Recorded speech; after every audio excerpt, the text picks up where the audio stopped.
Well, Ottawa spreads 175,000 tons of road salt on its highways, roads, and sidewalks each winter. We just heard Alistair Seal tell us about that. That's more than any municipality in the country.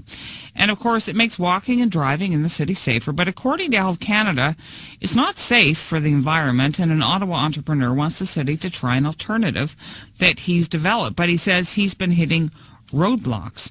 Mark Watson is the founder of Earth Innovations, and he joins me this morning in studio. Good to see you. Good morning. Hey, good morning. So you've been at this for about 5 years trying to get the city to do, I guess, a pilot project. But before we get to sort of what the pitch is, tell me how the product works exactly, how it's different. Sure. EcoTraction, it's an all-natural volcanic mineral. It's a very porous mineral. And it basically absorbs a thin layer of water on the surface of ice and embeds itself, creating a sandpaper effect so that you don't slip and fall. It's not a chemical ice melter. It's more of a very grippy type of substance. So, for example, when you have grip tape at a swimming pool step, it would provide that sort of effect to prevent you from slipping. It almost sort of sounds like a compromise between, I know, for example, in Calgary, they use a lot of gravel there. They throw dirt on the road, essentially, and you got a bunch of dirty cars as a result. True. Here they do salt, and this sort of seems like a marriage between the two. It softens up the ice, but then embeds and becomes, provides traction, essentially. Exactly. It doesn't have some of the dust issues with salt and sand and rock, which Calgary is complaining about, as is Edmonton. Yeah. But it doesn't have the chloride toxin problem with all the ice melters either. So it's about 50% lighter than rock and sand, softer, and provides 35% better traction than sand if you use 5 times less. Now, you've got some supporters out there because NCC wants to do a pilot with this, as I understand it. Well, they were certainly open to testing it along the Rideau Canal when Right. we inquired with them last year.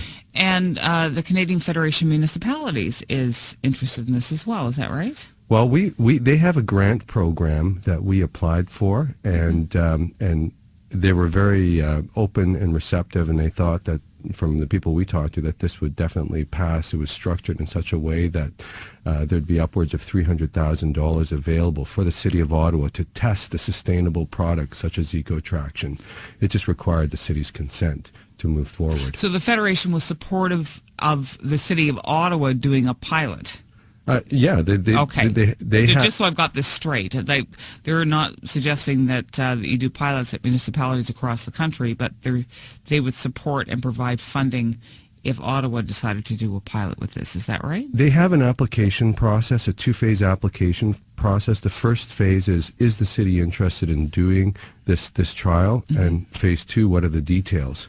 We couldn't even get to phase 1. The city would not even, acknowledge that, yes, they were interested in doing the apply for this grant in the first place. They didn't feel that the project was worthwhile considering. So therefore, the grant wasn't able to proceed to phase 2. Mark, are there any municipalities in the country doing pilots with this product?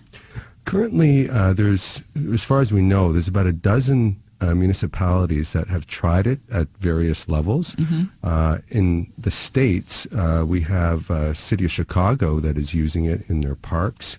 For example, also New York, Saranac Lake has been using it. And a number of cities that have expressed interest in it. What about in Canada? In Canada, Charlottetown has used it. Walkerton has tested it. They have water issues. Waterloo has been doing some testing. Even parts of City of Ottawa, like I know, for example, some of the community centers have been using it to great success. So you've got a number of locations that are testing it, and so when does the verdict come back? I'm just trying to get a sense of where the process is. Well, I think the verdict is that EcoTraction works. We have hundreds of thousands of Canadian consumers out there that are using it and that are happy with the product. They can buy it at the retail level commercially. Right, and we also have corporate Canada that's adopted it. We have companies like Rogers Communications, Air Transat, Irving, Suncor, Syncrude, big corporate Canada using it as part of their lead initiatives.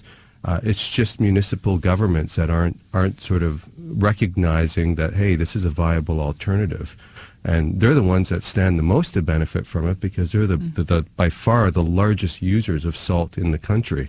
Now, the city, we did ask for an interview, we should point out, and we weren't provided with anybody to respond to this. But what they did do is send us a document saying that they get lots of pitches to try out new products, and they expect companies to do their own field tests.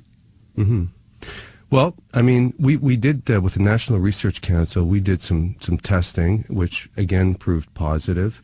We did testing with Carleton University's research lab. They actually have an environmental and engineering department in the city of Ottawa, the second coldest capital in the country. And they've, our research there demonstrated that it worked. It's really a question now of rolling out, a small-scale test with their equipment with a decent amount. I mean, the city of Ottawa, for example, uses 10,000 truckloads of salt. If we used maybe, 10 or even 100 truckloads, which is just, a minor amount, they would get a feel as to whether or not this works. Yeah, it would be a lot less. Well, what about cost? What's the difference in cost between this product and using salt? Well, if we look at on a per ton basis, it's about 5 times more expensive. On the other hand, if we look at the real cost of salt, like the salt pays about $75 a ton, but the real cost of salt, according to some university studies, is about $900 a ton when you count the incremental damage to our roads, our bridges, our parks, our public infrastructure. So the real cost is $975 a ton. By that measure, it's about half the price. Now, if we factor in that our product goes 9 times further, ours becomes significantly cheaper. You use less of it, quite a lot less. Yes, about 9 times less if spread correctly. Well, it doesn't. I'm taking a look at the front page of the Citizen today and taking a look at what happened on the 417, 2 centimeters of snow, 46 collisions, and 10 snarled salt trucks. Hey? Right. Add up to, as they put it, one hell of a commute. Absolutely. Yeah. Well, you have a new council. Does that make a difference, do you think? You say you've been trying to get traction with council for 5 years. Might you have better luck with a new council? Yeah, I think we're quite hopeful that Mayor Watson, with his new environmental person, will take a much more active role in preserving our waters. We have 7 rivers flowing through the city that are being contaminated by this, and I know Mayor Watson wants to make protecting the waters around Ottawa one of his legacy items.